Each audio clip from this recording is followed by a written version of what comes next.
জানালার হাওয়া খেতে খেতে তো বাদাম খাওয়ার মজাটা আলাদা। আরে কে ফোন করলো? আরে কে তো সবসময় ফোন করেছে। এই সরো, এখানে মোবাইলটা রাখি আর এটা আমাকে দাও, আর তুমি এখান থেকে যাও তাড়াতাড়ি। এবার তাতে নাটক করি। হ্যাঁ মা বলেন, কেমন আছেন? বৌমা আমি তো ভালো আছি, তুমি কেমন আছো?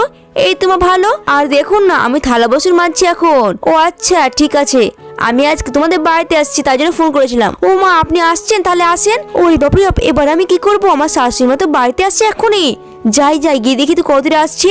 আরে আরে এ কি, ওই তো আমার শাশুড়ি মা বাড়ি ঘরে চলে এসছে। এবার আমি কি করব?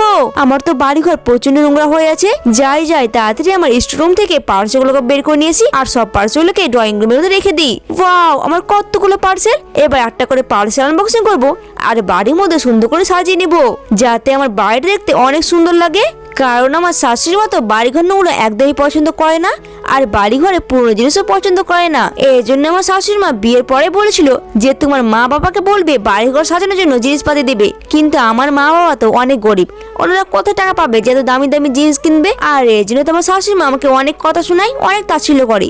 কিন্তু আমি যে কিছুই বলতে পারি না, কারণ আমার শাশুড়ি মায়ের মুখের উপর যদি আমি মুখ দিই তাহলে শাশুড়ি মা আমাকে বাড়ি থেকে বের করে দিবে। তখন আমি কোথায় যাব? কারণ আমার বাবা মা তো অনেক গরিব, ওনাদের এই দুমুঠো খাবার জোগাড় করতে অনেক কষ্ট হয়। এখন যদি আমি ওর বাড়িতে উঠি তাহলে আমাকে কিভাবে দেখবে ওর, বলো? এই জন্য আমার শাশুড়ি মায়ের সমস্ত কথা শুনে এ বাড়িতে আমাকে থাকতে হয়। আর দেখলে তো আমার হাজবেন্ড কত ভালো, ওর তো আমার কাজে হেল্প করে দিচ্ছিল আর আমি রিল্যাক্সে বাদাম খাচ্ছিলাম। কিন্তু আমার শাশুড়ি মা যদি দেখে কেউ না ছেলেকে দিয়ে আমি কাজ করাচ্ছি আর আমি এরকম রিল্যাক্সে বাদাম খাচ্ছি, তাহলে যে আমার সঙ্গে কি করবে উনি আল্লাহ জানে। আর এই জন্য তো আমার হাজবেন্ডকে আমি রান্নাঘর থেকে হটিয়ে দিলাম আর ওর বদলে বাড়িঘর কাজ আমি করছি। আর জানো তো আমার হাজবেন্ড অনেক ভালো, ও তো আমাকে অনেকগুলো পয়সা দিয়েছিল আর বলেছিল বাড়িঘরে যে জিনিসপত্র লাগে সেগুলো তুমি টাকা দিয়ে কিনে নাও, আর আমার মাকে বলবে যে গিফট হিসেবে তোর মা বাবা এসব পাঠিয়েছে, তাহলে আমার মা তোমাকে কিছু বলবে না। আর আমার হাজবেন্ড আমাকে এসব কথা শুনতো আমি একদম কেঁদে দিয়েছিলাম, কারণ এত ভালো হাজবেন্ড তো লাখে একটাই হয়। আর এই জন্য তো আমি অনেক খুশি, তাই জন্য পার্সেল গুলো পেয়ে তো আমি খুশিতে নাচতে লেগেছিলাম। আর একটা করে পার্সেল আনবক্সিং করছি আর বাড়িতে আনন্দের মধ্যে সাজাচ্ছি,